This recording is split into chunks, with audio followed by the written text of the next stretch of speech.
What it do, guys? It's your boy Joshie here for a new video. See, in the title of this video, pose an interesting question. How would you describe CM Punk's run in AEW? We're going to be doing some new content here on the Hoots podcast where some stuff we haven't done before, where maybe I do topics like this, react to some dirt sheet content.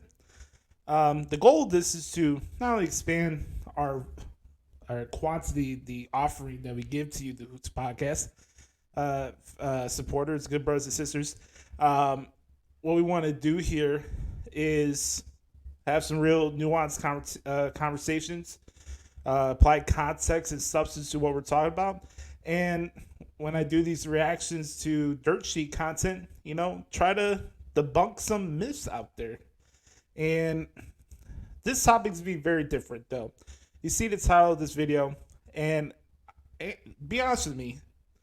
Comment down below where you're the biggest staunch AEW fan on God's green earth, if you're the biggest CM Punk fan in the world, or even if you're just a pro wrestling fan. Let me know in the comment section, how would you describe CM Punk's run in AEW? I've been sitting on this topic for a while. It's something I actually want to discuss on the podcast. By the way, the podcast, we drop new episodes every single Thursday, and where you get your podcast from.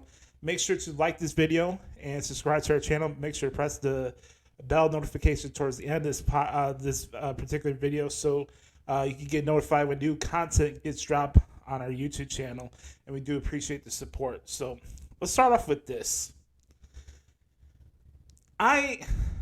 I'm not going to be able to please everybody in this video.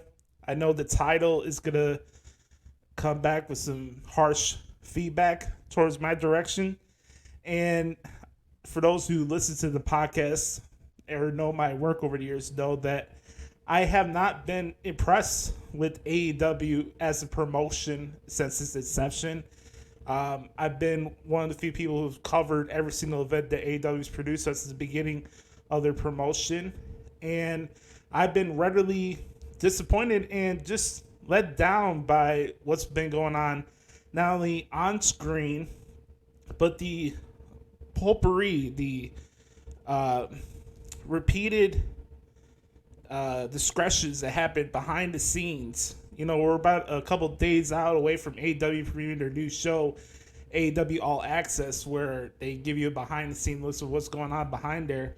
And we don't need trailers on TBS to tell us really what's going on behind the scenes with AEW. We've known it good by now. So many different situations and incidents, not just CM Punk at the Brawl Out, but just countless ones. Sammy Guevara, Eddie Kingston, Andrade, etc., etc. And the topic ahead is my all-time favorite wrestler. So, again, I know that what I say may go over people's head because I'm only speaking from a Punk's fan's perspective.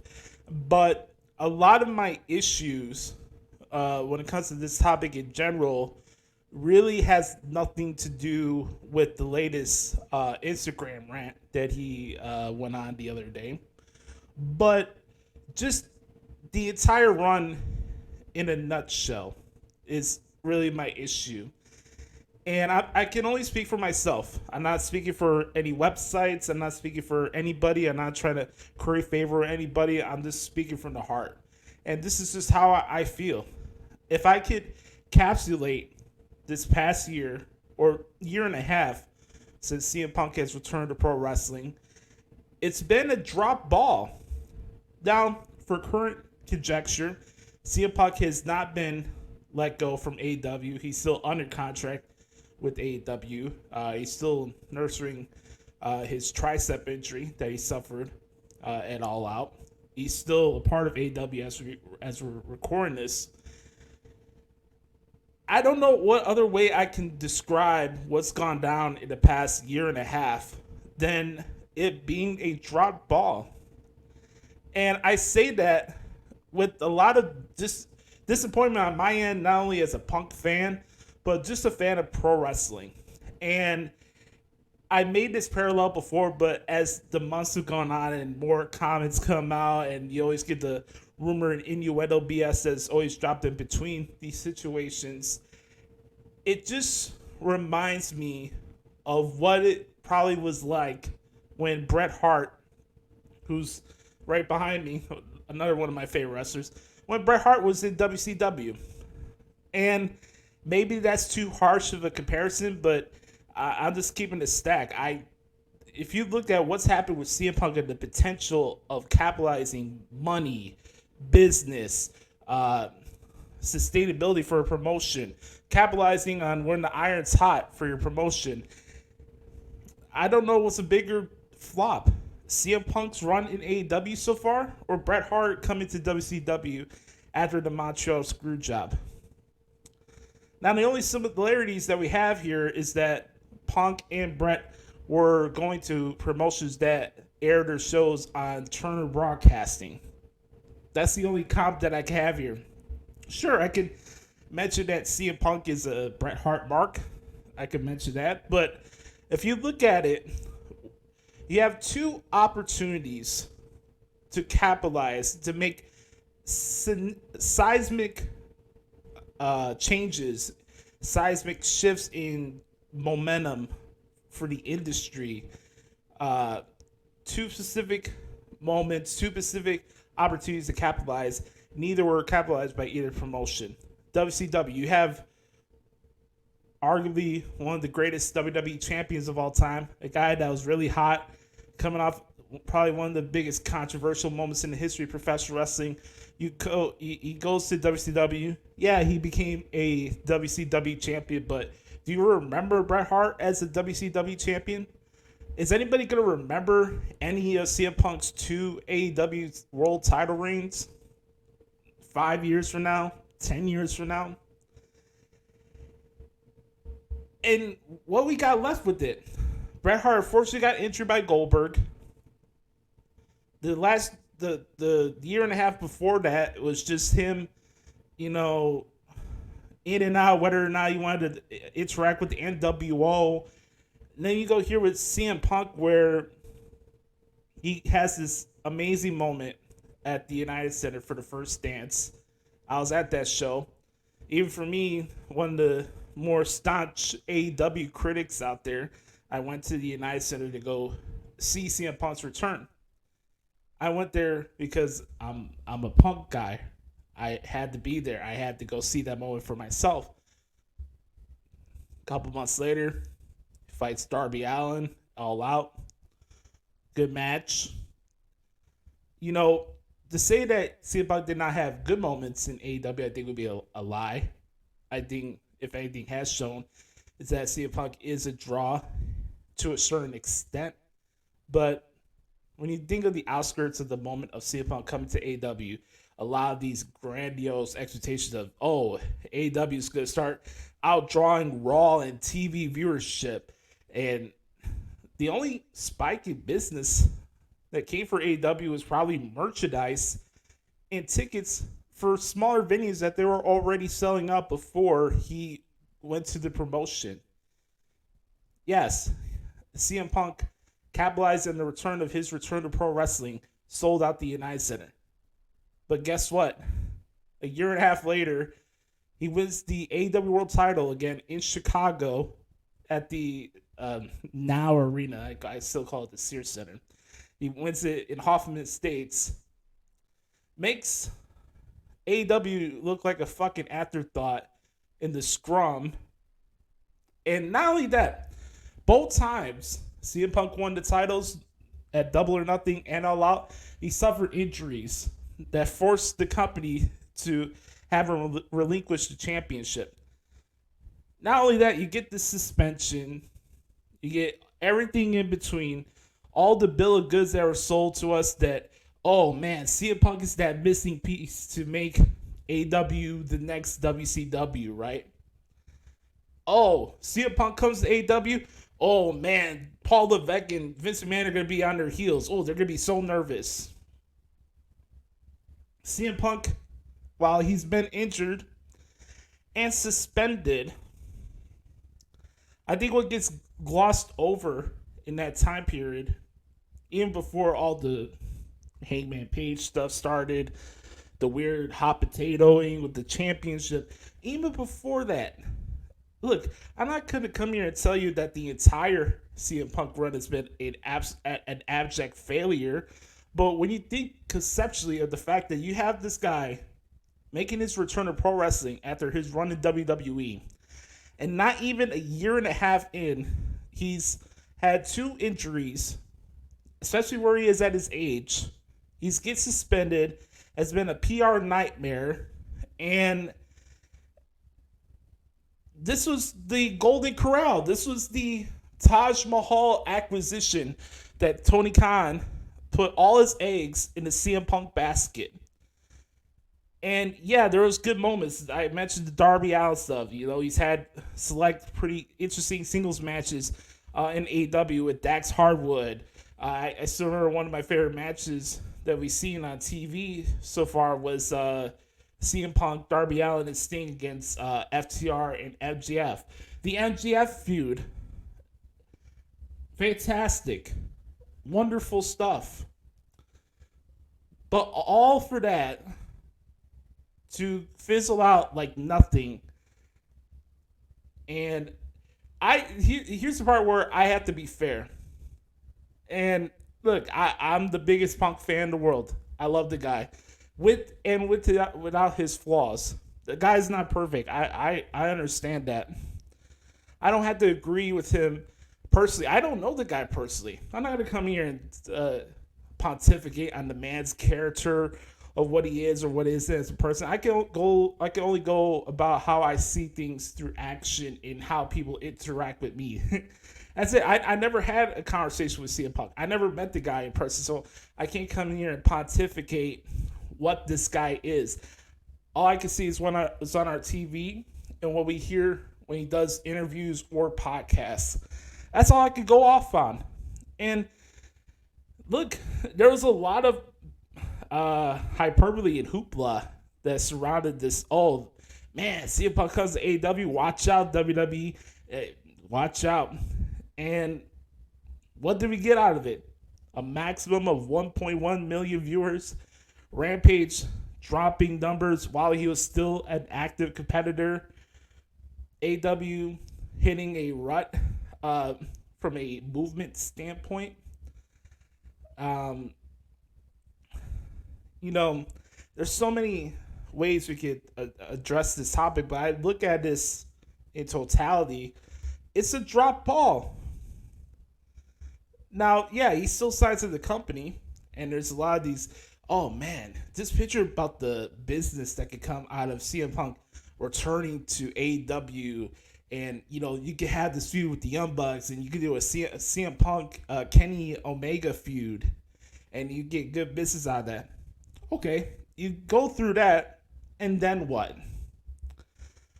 Bank on a potential 3rd world title reign, and just knocking on wood that he doesn't get injured. The CM Punk run in AEW has been a drop ball, not only business-wise, but in the grand scheme of pro wrestling, it's a drop ball. Here's this guy, the Rebel, the guy that said, F you to Triple H, and that you need to wrestle me at WrestleMania. I don't need to wrestle you at WrestleMania. The guy that everybody loves. I love CM Punk too. I'm not knocking the guy. But let's be honest. We had this big moment at the United Center, and it's been outside the MJF feud. His stock, CM Punk's stock, went down and down and down and down, and never met the expectations that people put on to the situation. Numbers went down. Yeah, you're selling out the Peterson Event Center in Pittsburgh. You're selling out these college basketball arenas and other venues that are not NBA-sized arenas and stuff like that. But as a draw, as a needle mover, that dropped. And this is what frustrates me the most about it. I wasn't sure whether or not CM Punk was going to come back to wrestling. And for me, I didn't have a preference of whether he came back to WWE or AEW or wherever the situation was. I only wanted to see CM Punk back in wrestling if he was in the right state of mind and at peace with things. Because there's a lot of ill feelings that came in with his departure of pro wrestling. Now, a lot of it came with health issues. Unfortunately, he got his severance papers at the day of his wedding. We all know the WWE drama. I don't need to come in here and reiterate all that for you. We all know the drill by now.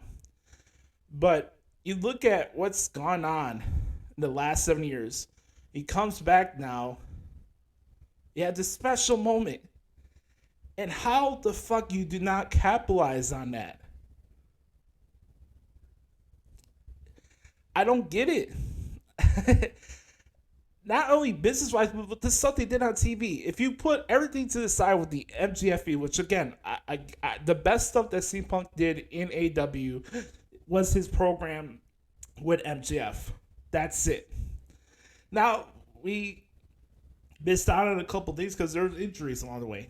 Injuries is part of the industry. I get it. It's unfortunate. But collectively, and now we're going into the scrum part of this situation. And then we get the stuff coming out behind the scenes about him and Colt Cabana.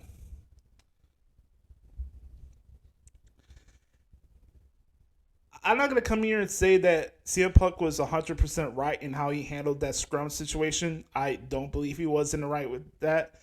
Especially the fact of him going after Colt's mom. I didn't think that was cool. I get getting past the boiling point of frustration, and sometimes I have it myself too. Sometimes if I get pushed to the limit, I can really get non-filter, and I can regret some stuff that comes out of my mouth. But when you look at everything that he said in that scrum, and to the point that I'm going to try to restrain myself here because this is a topic I wanted to do for the podcast, but I needed more time to talk about it clearly without doing a rant and having my veins pop out on my forehead. The crux of my issue here with the CM Punk run in AEW really goes back to Tony Khan. And he really let all of you down. He let me down. He let wrestling fans down. And Punk plays a role to it too. I'm not going to come here and say that CM Punk has been without fault of what's gone on in his run with AEW. I'm not naive. I'm not a blind loyalist to CM Punk. I can call a spade a spade. But when you look at this situation, Tony Khan put all his eggs in the basket, content-wise, business-wise, leadership-wise, behind-the-scenes-wise, on CM Punk. Like I mentioned earlier, CM Punk was that Taj Mahal acquisition. He was what signing Hulk Hogan was to WCW before the NWO started. CM Punk was that guy to bring AEW to the next level, right? He goes to AEW. It's a shit show behind the scenes. And he's showing, I don't care how young this promotion is. You have a guy with an NFL background, right? His father's respected business-wise. I'm not going to take away from Shad Khan. He's a good businessman. Here's this guy, Tony Khan, does Premier League soccer, has been a leader of other businesses. Tony Khan showed his hand. Really, if you think about everything that's gone on with CM Punk and AEW, not only exposing what CM Punk is in pro wrestling, I think all this has exposed what Tony Khan is not in pro wrestling. He's not an effective leader. Tony Khan is not competent at what he does from a behind-the-scenes standpoint either. And now, do I blame Tony Khan for CM Punk getting injured? No. This shit happens. Now, we're going to get to the Instagram post in a couple of minutes because it has a tie into what I'm mentioning here. But a lot of this could have been prevented by Tony Khan putting his foot down. And he did it. When he had that awkward promo that CM Punk was calling out Hangman Page at the show in West Virginia, and he's like, oh, that's not Hangman, that's not cowboy shit, that's coward shit. Where was Tony Khan to put that issue and nip it in the bud? It continued on. It continues to fester. Because Tony Khan didn't want to offend CM Punk.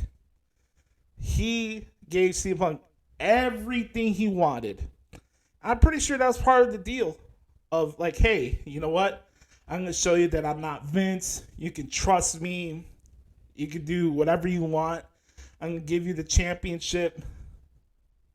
You know, maybe a year into your run, you're going to be our guy. You're our big acquisition. You're the Taj Mahal. So you're going to get everything that you want from this company. And I'm going to make sure to show you that I'm a guy that you could trust in this business and that you can still have the love and passion for pro wrestling. There's a difference from selling an idea to an athlete, entertainer, etc., then it comes to the point where you put your own self-respect to the side. Like, CM Punk walked all over the guy. Let's be honest. Look at that scrum. To the point where Tony Khan was so scared to disagree with the guy or put his foot down and say, like, hey, let me handle this. This is my company. Like, let me do my job. He let the guy walk over him. And the worst part about it, as CM Punk is railing down performers on his roster and railing on EVPs, he's sitting there nodding his head yes. I watched the whole thing live. I saw it with my two eyes. An owner, a promoter, letting the guy basically shit your front office, basically, and your behind-the-scenes aspect of your promotion, even to the point where they're trying to switch on the conversation. They're like, hey, what's your thoughts on MJF coming back? And CM Punk's like, well, this guy only wants me to wrestle pricks. How do you think that makes Tony look? That scrum, everything that came with that was an absolute embarrassment. I noticed things were shifting to even badder direction once the MJF feud was over. Yeah, I get it. You wanted to fast track CM Punk with a championship. I get it. But the whole journey to him beating Hangman Page really had nothing to do with the title. It was about him getting his respect. Here's a guy that's back in the industry that he left for 7 years, shit on it. And not even a year in, he's like, oh, where's my respect? Where's my respect? Walking around like his shit don't stink, right? And then you hear what he calls Hangman at the scrum. I don't have nothing against Hangman Page personally, so I'm not going to come here to disparage his character just because CM Punk said it. Look, even though CM Punk's my favorite wrestler, I didn't agree with everything he said on that initial podcast with Colt Cabana. Again, I could be fair and appreciate what this guy means to me personally because I look up to him as a personal hometown idol of mine. But I could call a spade too. And this run collectively in AEW has been a drop ball on his end and how he's handled behind the scenes issues, but also the company. It's a drop ball. You had the biggest opportunity to make this promotion be a legitimate alternative threat to WWE, and this is probably a bigger flop than Bret Hart coming to WCW after the screw job.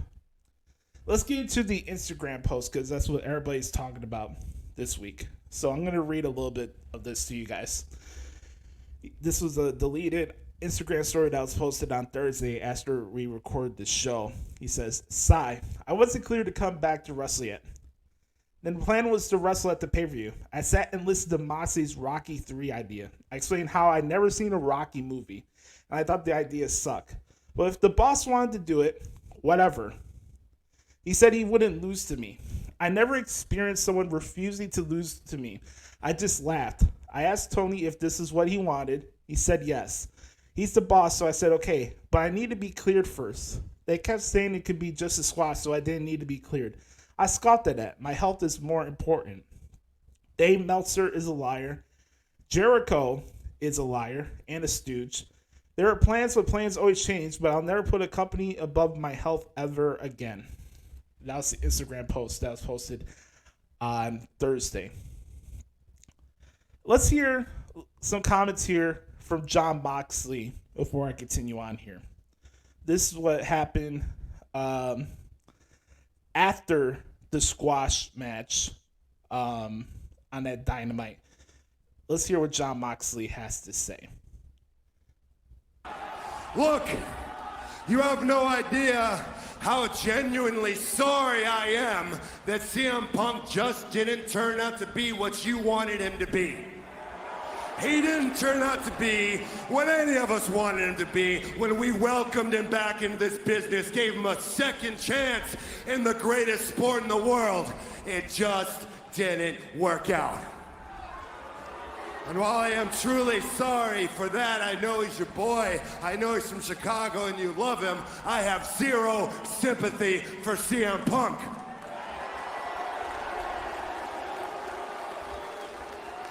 And that is because CM Punk, fragile ego, fragile body, weak. That was the gist of it there. Okay. So we get to the hot potato stuff with him and Jon Moxley. First off, I don't care whether or not CM Punk saw Rocky or not. That really has no matter to me. So I thought that was interesting that you wanted to bring that up. But the part two, Dave Meltzer being a liar, Chris Jericho being a liar, the stooge. Those who watch or listen to Hoots Podcast know how I feel about Dave Meltzer and Chris Jericho. And honestly, here's the question I pose to you guys and anybody else that's watching. Who does Tony Khan say no to? Who's there to tell him that, hey, you need to like get your shit together and put your foot down and be a better leader? Who does Tony Khan answer to? Because if you've seen what's going on behind the scenes with AEW, where there's been backstage fights or the stuff with MJF, Big Swole, etc., it just continues to expose how incompetent Tony Khan is as a leader, let alone all this stuff here with CM Punk. Saying that Chris Jericho's a liar to Stooge is like the most obvious statement in the world you can make. It really is. Of course, Chris Jericho's a stooge. He's been a wrestling observer, stooge, and guy like that for over 25 years. That's not new news. How many times has Dave Meltzer been on Talk is Jericho? Like, when we fool here, of course we know that Jericho is a Meltzer's source. I know people just assume to be like, oh, it's the Young Bucks always feeding Meltzer information because they named a move after him. More right and wrong it is on Chris Jericho because Chris Jericho is a clout chaser. He's a clout chaser, always has been, and always will be. And saying that Dave Meltzer is a liar, that's like saying water is wet. That's like saying Stevie Wonder is blind. That's not new news. So we get this new rant from CM Punk, right, on Thursday.